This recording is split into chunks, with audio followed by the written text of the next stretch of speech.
Might be the last game. Once again, the overall score in today's KSL match between NSH and Old Generation StarCraft is 5-3 in favor of NSH.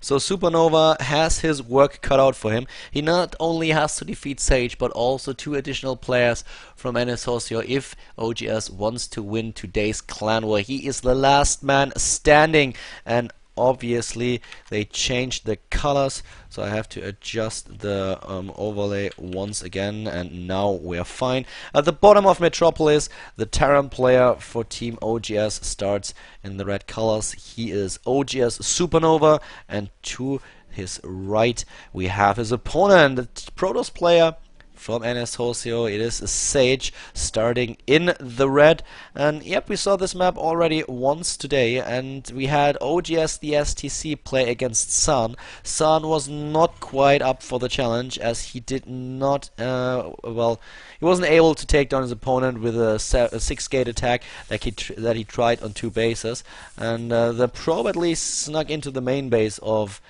SuperNova, so he knows that there's no gas right now. Metropolis is a really big map. Finally, we have a refinery placed down, and on Metropolis you can get away with a lot of shenanigans. You can start an early expansion, but of course you have to defend in the early stage of the game only this small gap. That's all you have to cover, which makes it kind of easy to get a second base. Right now we have another Terran versus Protoss with a very early expansion for the Protoss player. We've seen that in the past. We have a Nexus first for Sage. Let's see how he's faring in this game. The warp gate, the first one, is now just being built by Sage, and he still has this probe alive. The probe is still going strong. Of course, as soon as the Marine is popping out, and that will be fairly soon, the probe will be in a little bit of trouble and die a hero's death. So there's no chance for Sage to actually save it, but he is scouting. He's just having a quick look what's happening, sees the mule, knows, okay, well, not all that much happened since I've last been here, and having a quick poke at the barracks, at least sees that there is a second Marine right now, while there is a factory being hidden. SuperNova hiding the factory to the left, so which is kind of interesting to note, as SuperNova just scouted his opponent's Nexus first. So apparently he's trying to go for a tech build. The thing is, he doesn't really need the factory in his main base. If he goes for the standard strategy and the standard army combination, unit composition against Protoss, he doesn't need the factory in the base anyway, so he can just place it down over here and then just float it over. And we don't have a second gas for SuperNova, so even though we have like close air positions, he's not going for some kind of Banshee play. And we have a lot of SCVs being pulled and a Hellion.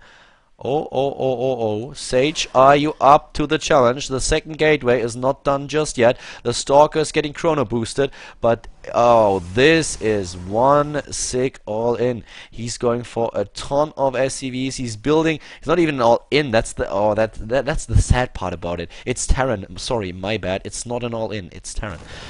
We have a lot of SCVs pulled. He's getting an expansion. There's the bunker being built, and only a few units, not all that many. He's chrono boosting 2 Stalkers now, but will he be able to defend against this push? He has to retreat with the sentries for now, and this bunker is probably going to finish. I'm not sure if he's able to pick off the SCVs. I actually highly doubt it, and he might just be able to kill the Marine, which would also accomplish quite a lot, but there are 2 of them already, and now he's just going up the ramp with the SCVs. A lot of SCVs are already dead, but the bunker is done, and it looks like this one particular Nexus will be in a lot of trouble, as there are 4 Marines in the bunker.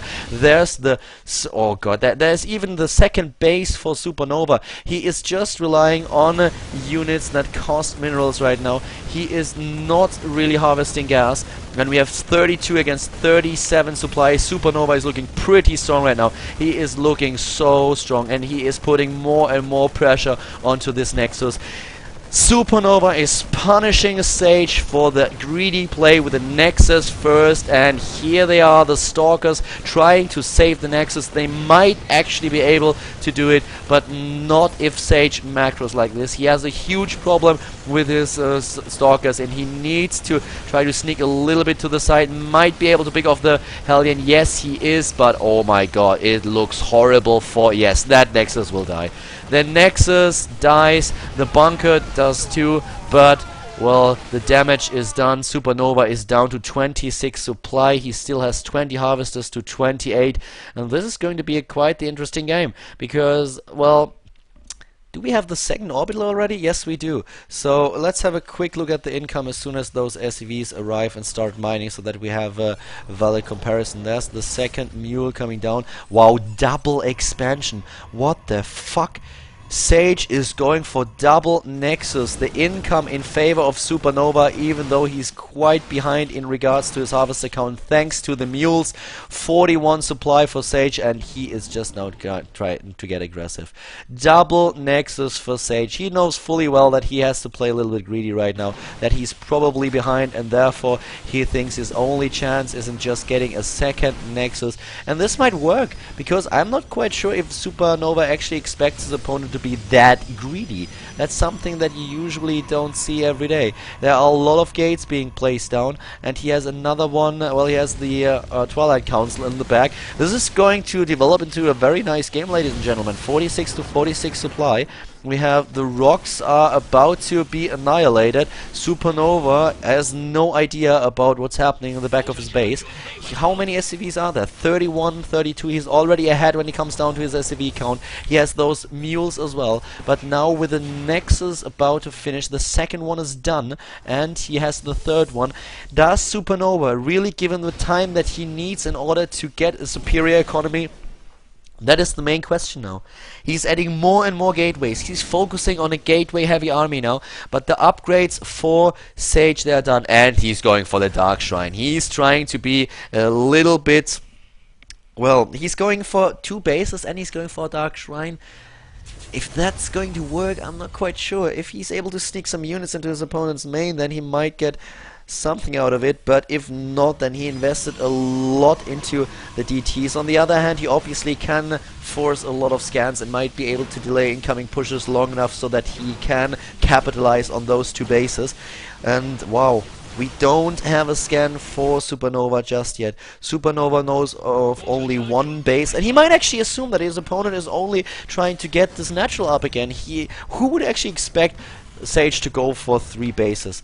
And the income is now slowly but steadily in favor of Sage. He's building a ton of probes now. He is on 49 to 42 probes already, and he is still producing probes like crazy, 3 at a time.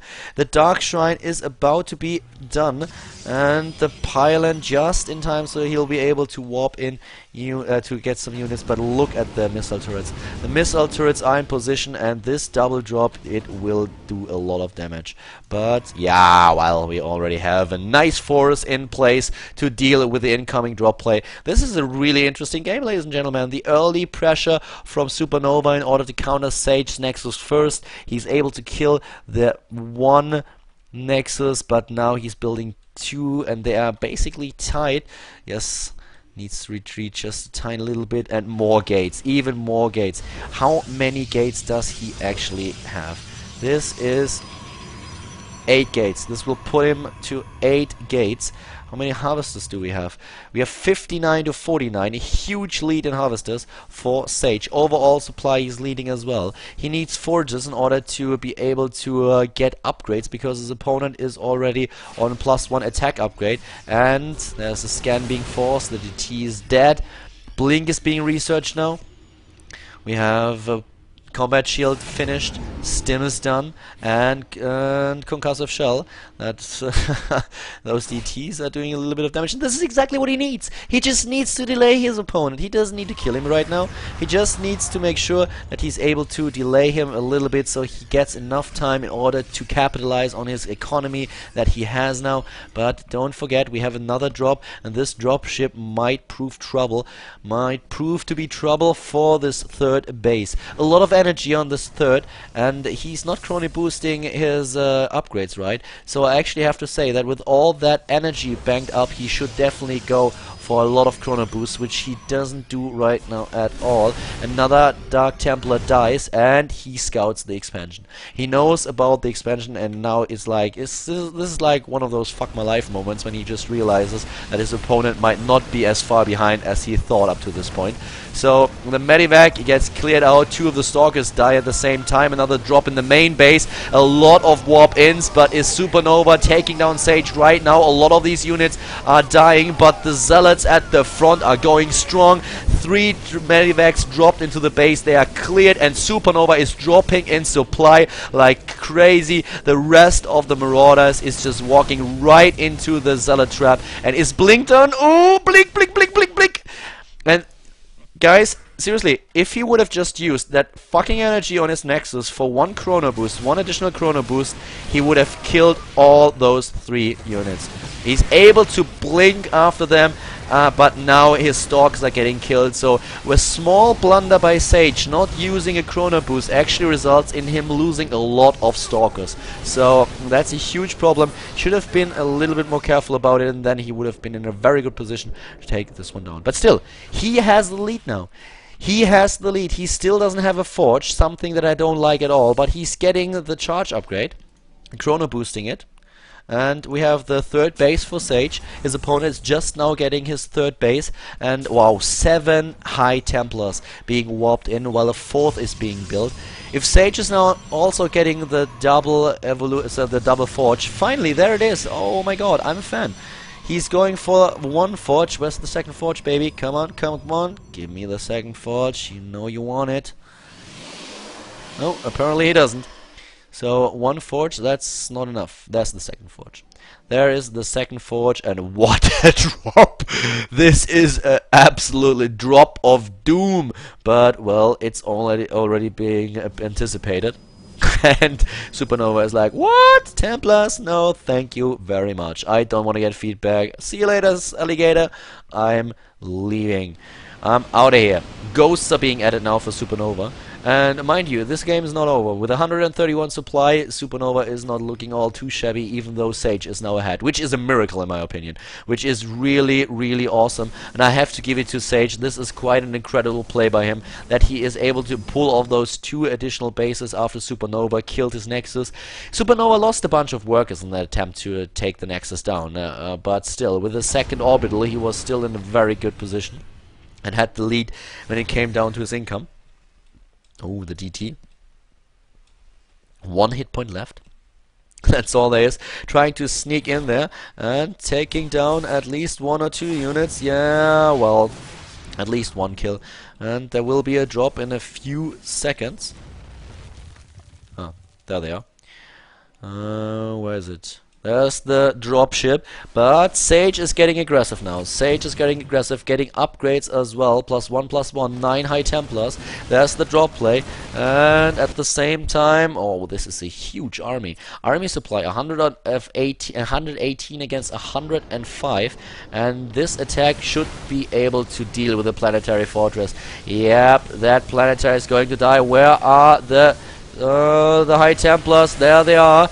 And there is no Storm. He doesn't have Storm. I don't know why he didn't upgrade Storm, but the feedbacks are enough to put SuperNova on the ropes, but not for long, as SuperNova is stimming in again with more reinforcements, and now Sage is just warping in additional Zealots, but will it be enough? It certainly doesn't look like it.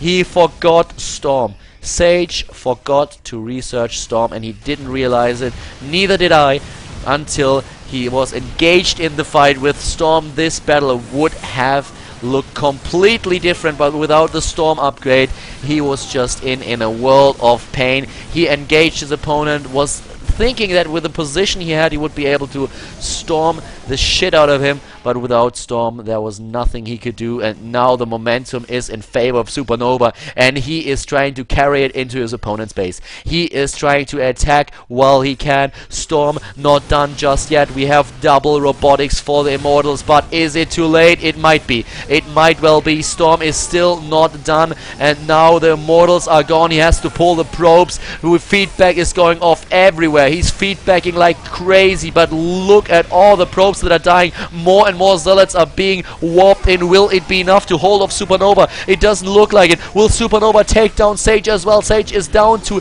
74 supply. Finally, the Storm upgrade is done, but there are not enough High Templars. There is not a single one. There is not a single High Templar. And oh my god, Sage, after playing so well, is losing to SuperNova because he forgot a single upgrade. SuperNova is now just trying to take him down. But remember, we have SuperNova on 2 bases. He doesn't have a 3rd base yet. Sage might still pull this game off. Sage might still be able to pull it off as he is still mining from 2 bases. Actually, he's mining from 3, while his opponent only has those few mineral patches left. If he is able to hold off that army a little bit longer, if he can wait for the energy, for the storm, he might be able to do it. But we have Ghosts with EMPs. You have Ghosts with the EMPs, and there's the choke point. EMP hits. Wow, this is brutal. He needs to back off again. He needs to back off again. The army supply is, oh god, it is 87 to 22.